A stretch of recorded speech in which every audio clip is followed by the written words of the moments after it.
ด่วนทุกคนมื้อนี้จอยมีเรื่องสิมาแจ้งให้ทุกคนหูก็คือตอนนี้ Facebook จอยว่าแล้วก็ไปแฟนเพจตัวนี้ของจอยเสียสิทธิในการสร้างรายได้ไป1อย่างแล้วก็คือมื้อนี้ Facebook แจ้งมาว่าFacebook ของจอยว่าแล้วก็ไปแฟนเพจเสียสิทธิในการสร้างรายได้เนื่องจากว่าคุณอยู่ในประเทศที่ไม่มีสิทธิ์สร้างรายได้จาก Facebook แบบนั้นก็คือสรุปรวมๆก็คือเฮาผิดไป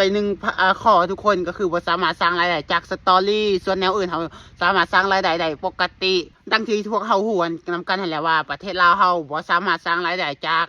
Facebook ได้แล้วเป็นหยังจอยคือสร้างรายได้ได้มื้อนี้ผู้ใดอยากฮู้มาฟังกันเลยจอยสิอธิบายฮู้แบบย่อๆเลยคือ Facebook จอยเวลาก็ไปแฟนเพจนี่มันจอยสร้างอยู่ลาวเด้อทุกคนจอยสั่งอยู่ลาวลินมาประมาณ5 เดือนผู้ติดตามเขามา 2,000 เพราะว่าจอยสั่งเริ่มมันปีนี้แหละเดือนจอยสั่งเดือนกุมภาวันที่10 เดือนกุมภาจอยสั่งFacebook ใหม่อันที่จอยรักไปแฟนเพจนี่แล้วหลังจากนั้นจอยก็เล่นมาได้5 เดือนแล้วจอยกับพอแบบใน5 เดือนปุ๊บจอยก็หิบขำไปไทยเพราะว่าไปเที่ยวไปทำงาน แล้วไปอยู่ไทยตอนเดือนสิงหาแล้วจอยขามไปไทยก็คือเริ่มตั้งแต่วันที่1 สิงหาแล้วจอยก็เล่นอยู่ไทยฮอตวันที่20 สิงหาหรือว่าวันที่20 สิงหาแหละก็คือเล่นได้อยู่ไทยได้20 มื้อแล้วFacebook มันรับเปลี่ยนอัตโนมัติเลยเพราะว่าจอยโพสคลิปปกติมือละคลิปมือละ6 โมงแรงจอยโพส6 โมงแรงโพสนะโพสมือละคลิปนะทุกคนคลิปจะเป็นคลิปสั้นคลิปยาวบ่เกี่ยวกันฮู้แต่ว่าโพสมือละคลิปแล้วหลังจากนั้น Facebook มันแจ้งมาว่าให้เฮาไปตั้งค่าเพื่อสร้างรายได้จากดาวแล้วจอยก็ปล่อยไว้เลยบ่ค่อยยังบ่ตั้งค่าเทื่อแล้วก็เล่นต่อไปเรื่อยๆผ่านไปประมาณ5 มื้อ Facebook ก็แจ้งมาว่าให้เฮาไปตั้งค่าเพื่อสร้างรายได้จากโปรแกรมสมาชิกหลังจากนั้นจอยก็ว่ายังบ่ทันนั้นเทื่อยังบ่ทันตั้งค่าเทื่อเล่นไปก่อนแล้วเล่นไปประมาณ 4-5 มื้ออีกมันก็แจ้งมาอีกเทื่อนึงให้เฮาไปตั้งค่าเพื่อสร้างรายได้จากเนื้อหาก็สรุปคือจะเป็นคลิปสั้นคลิปยาวรูปภาพนิ่งมันได้หมดเลยเพราะฉะนั้นก็คือสรุปเขาได้หมด3 อย่างแล้วหลังจากนี้จอยกลับไปหาคนที่เขาเจ้าสร้างรายได้จาก Facebook ได้คือคนลาวที่เขาเจ้าสร้างรายได้จาก Facebook ได้จอยก็ถามเขาว่าเขาใส่ข้อมูลแนวใดถึง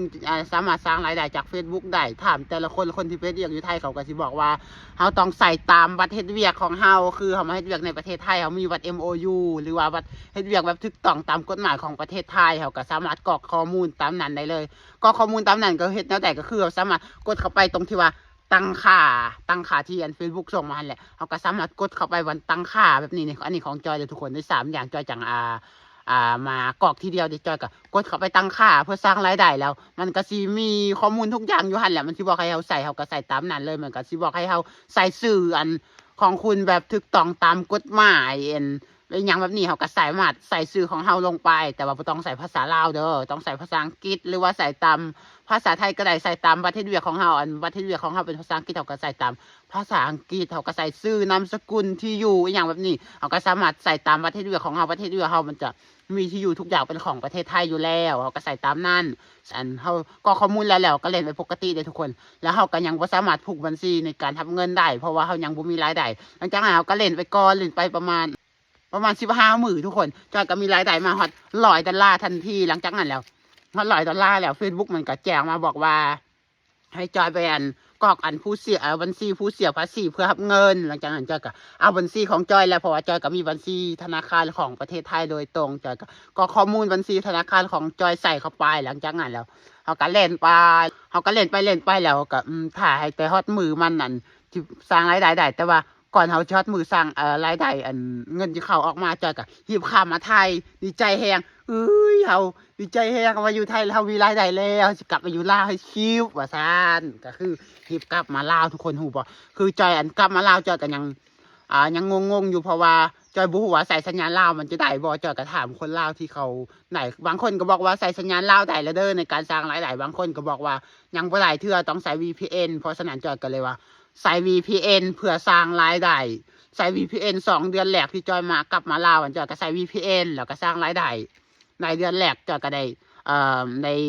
บ่ฮอด10,000 บาทมาเดือน2จอยก็ได้10,000 บาทแล้วมาเดือนที่3นี่อันนี้หาก็มันวันทุกๆวันที่25เลยเงินเดือนจะออกแต่เดือนแรกกันจอยได้วันที่28เพราะว่าเดือนแรกเขายังบ่ฮู้ว่ามันจ่ายแนวใดแบบนี้นะเงินเดือนจาก Facebook เขาบอกว่ามันได้เดือนนี้มันจะจ่ายเดือนหน้าได้เดือนหน้ามันจ่ายเดือนต่อไปเรื่อยๆแล้วมันจะค้างอยู่หั่นทุกๆเดือนของวันเดือนนี้ครบมื้อวันที่30 มันไปจ่ายเดือนหน้าแบบนี้นะเงินเดือนนะมันจะจ่ายทุกๆวันที่25มันจะเข้าแบบบัญชีของเราโดยอัตโนมัติเลยเราบ่จำเป็นต้องไปทอนเลยเด้ทุกคนเงินในอันอากาศนี่นะคือหงายแหง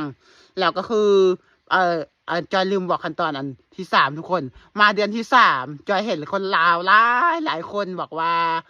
ประเทศลาวเขาใส่สัญญาณลาวได้แล้วเด้อในการโพสต์คลิปบ่จำเป็นต้องใส่ VPN มันซ่าว่าซั่นจอยก็ว่า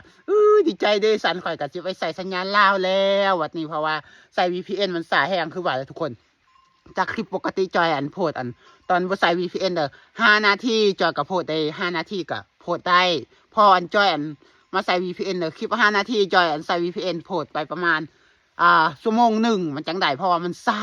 เพราะว่าใส่ VPN แล้วมันเป็นสัญญาณซ่าแห้งแบบนั้นถึงว่าสัญญาณเราจะเต็มเราก็โพดมันก็ซ่าแล้วจอยก็เลยว่ามาเปลี่ยนใส่สัญญาณลาวเบิ้งแล้วก็ปิด VPN ไปแล้วก็มาใส่สัญญาณลาวผ่านมาตอนนี้ก็พอดีครบ1 เดือนหลังจากนี้ Facebook ก็แจ้งมามื้อนี้อีกเทื่อหนึ่งคือ มันบอกว่า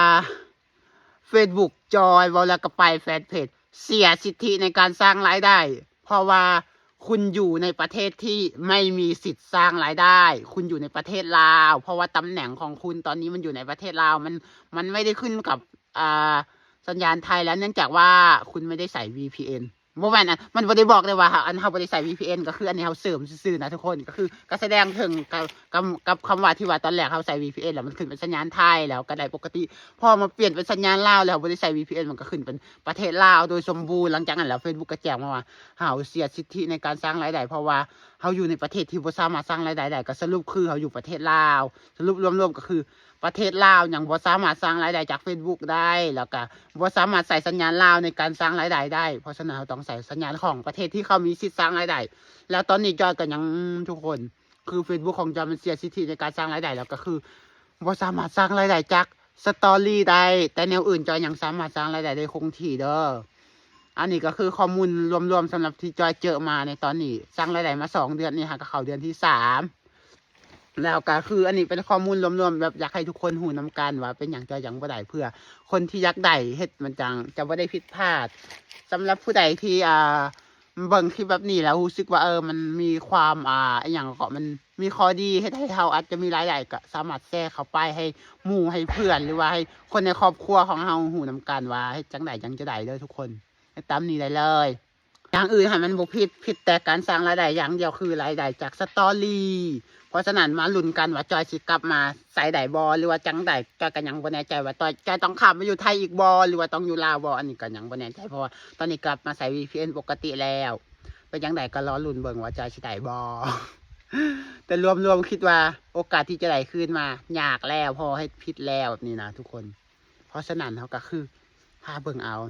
แล้วพบกันใหม่คลิปหน้าวันละบ๊ายบาย